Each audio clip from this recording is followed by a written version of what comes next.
Is Booger McFarland there with us, Todd? Sure is. Booger McFarland, ESPN NFL college football analyst, and you can see him on NFL Prime with Chris Berman on ESPN Plus.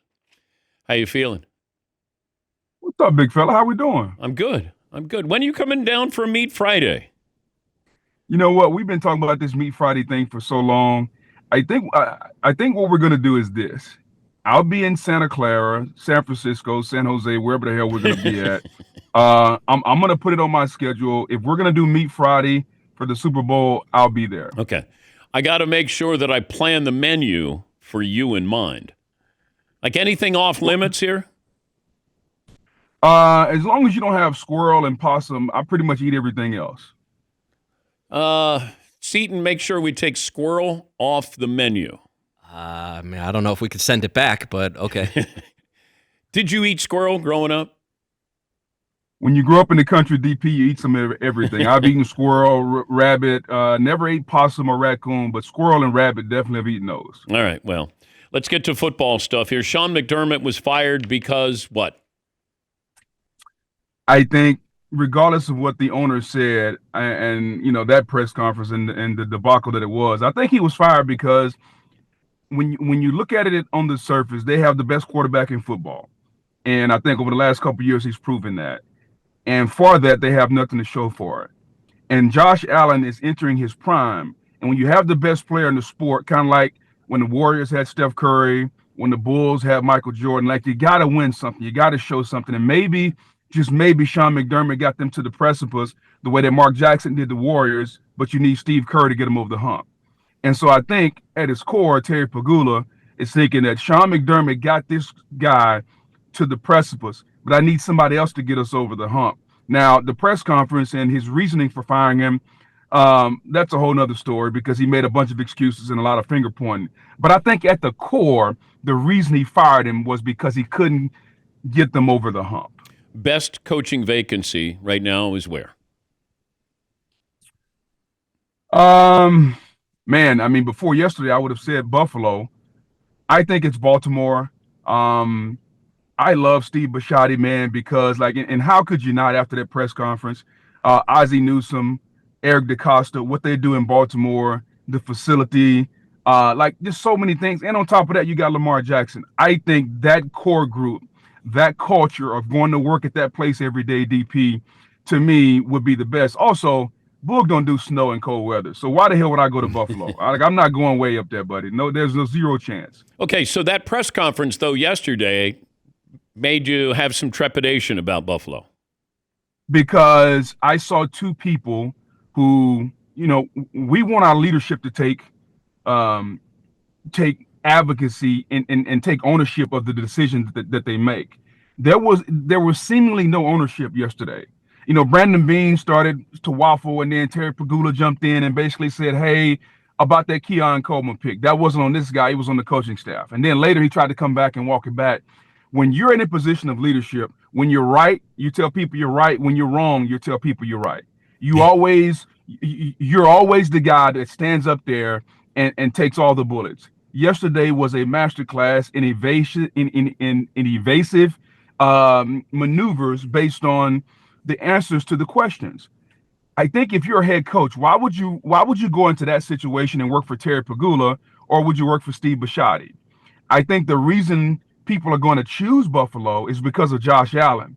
But if it weren't for Josh Allen, that job goes behind Tennessee. It goes behind Baltimore.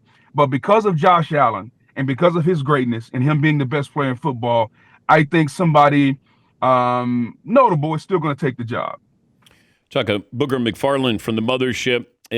Who has more pressure, Jarrett Stidham or Jarrett Stidham's teammates? I think Jarrett Stidham, because I think the expectations of what Jarrett Stidham's teammates has been established throughout the season. The defense is going to be stellar. That the offense is going to be ran by Sean Payton. I actually would throw another variable in there, DP, Sean Payton, because Sean Payton has done something that I don't know if you guys have talked about. Remember when he was in New Orleans and Drew Brees missed those 5 or 6 games? Teddy Bridgewater came in and went 5-0. So Sean Payton has proven he can win with the backup quarterback. Now Jarrett Stidham is a better backup based on not my words, but based on Sean Payton's words, because Sean Payton told us Jared Stidham is one of the best 32 quarterbacks in football. So if that's the case, then pressure on you, Sean Payton. We've seen you do it before in New Orleans. Now, can you do it again with Jared Stidham, who you told us was a better player? So I think the pressure is on Sean Payton. Everybody else can be themselves, but can Sean Payton coach a game that allows this quarterback to show the talent that you've told us that he has? How can you tell when a moment is too big for a player when you're facing somebody? When you do things that are uncharacteristics, or your athleticism doesn't come out. Prime example, CJ Stroud.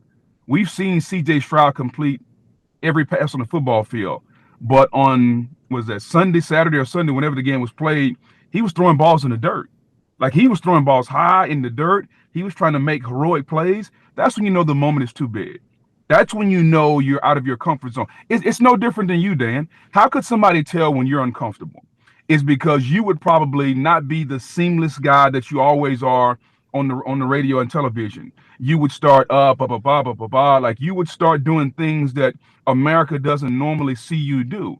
It's the same way with a quarterback or any other player when you try to do things that you don't normally do. Your MVP is who? Drake May, because I think he's done more with less. Matthew Stafford has Puka Nacua, Devontae Adams, Sean McVay. What does Drake May have? Stephon Diggs coming off an ACL, Josh McDaniel, Kayshon Boutte. Those are the guys that he's got.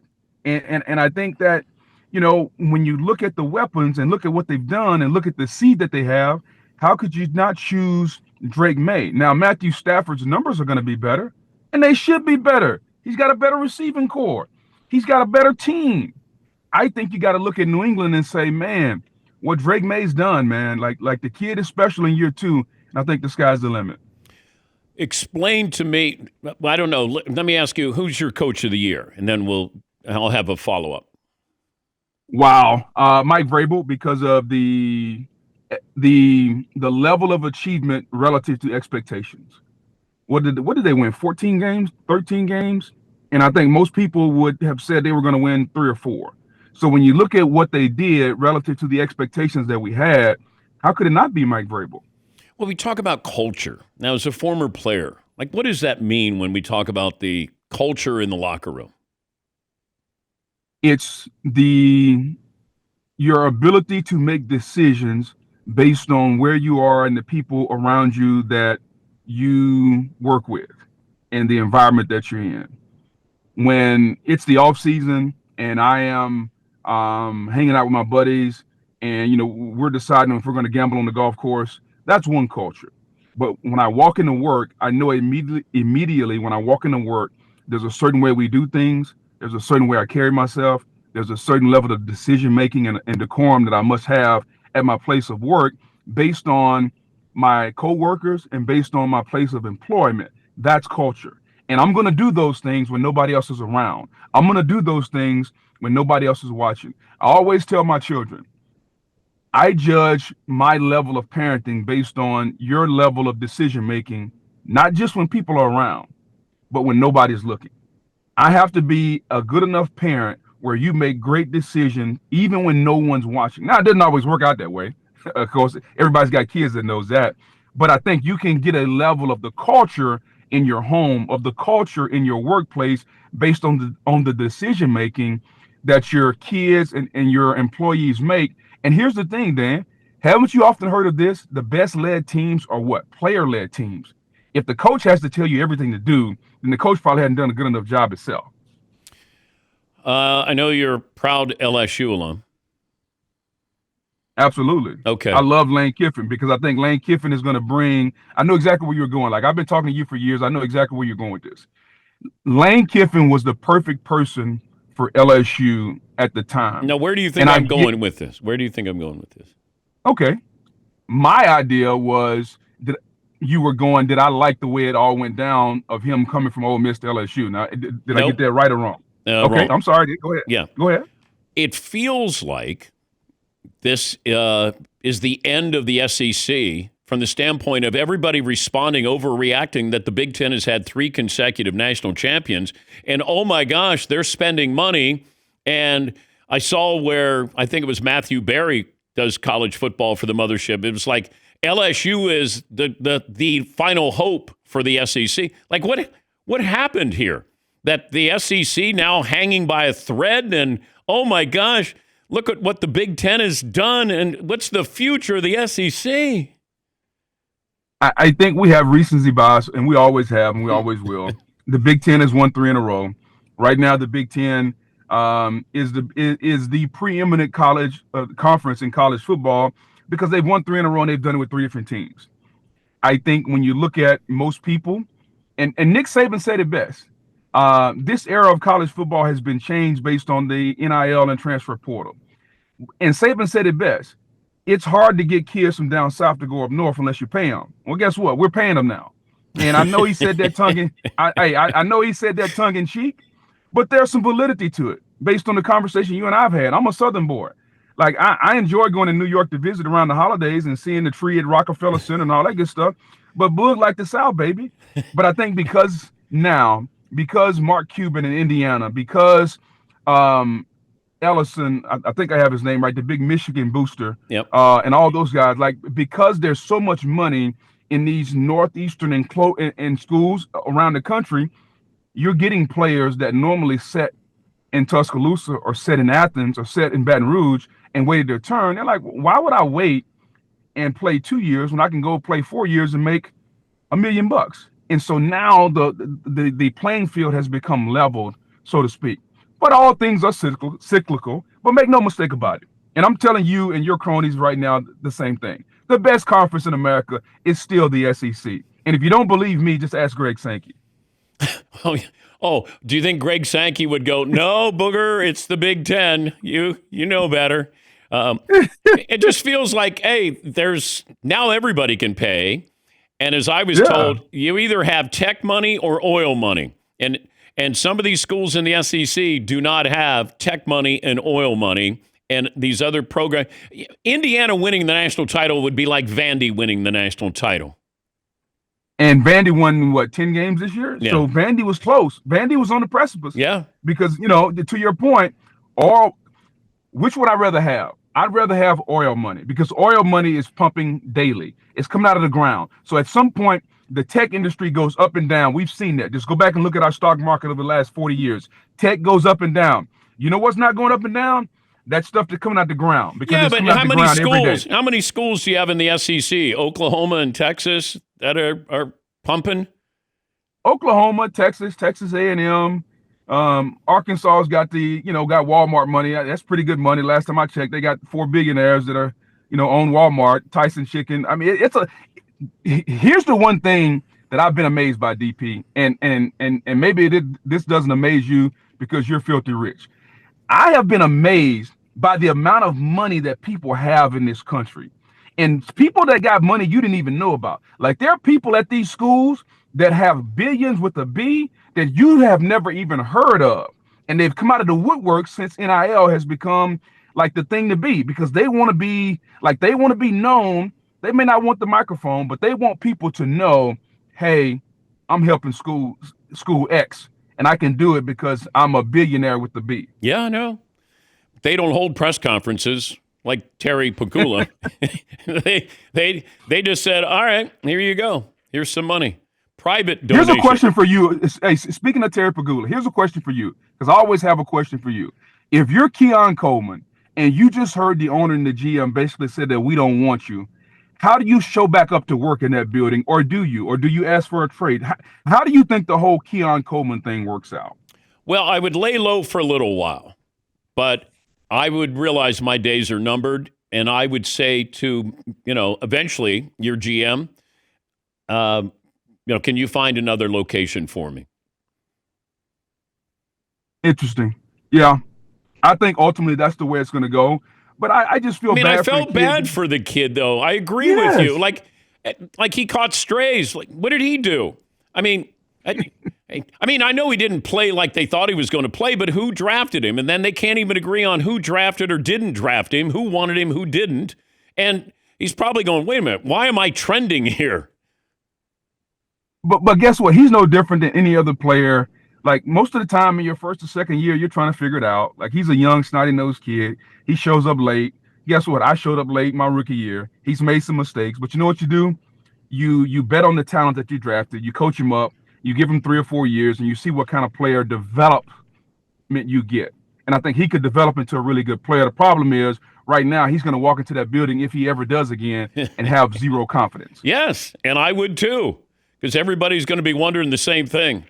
How did you feel when you heard ownership and management talk about that?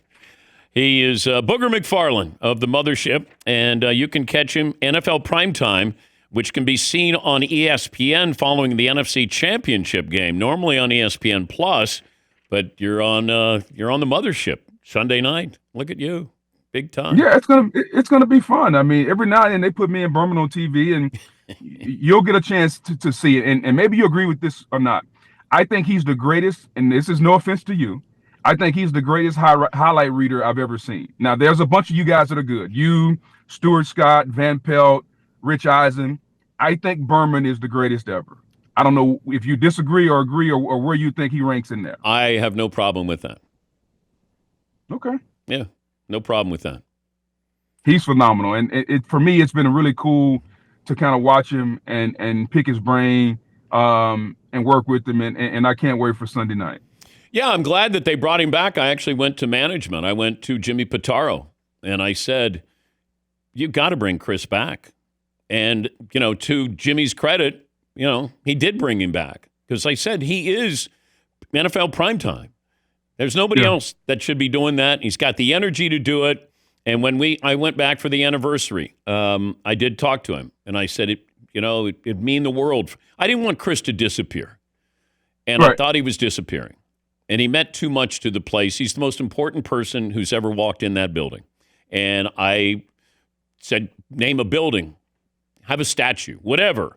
Just don't forget him. Him and Bob Lee, Tom Mees, never forget them. They might disappear from the public eye, but I just didn't want that to happen to Chris because in large part, I got my opportunity because I wanted to be there. I wanted to be in that environment, and Chris created that environment.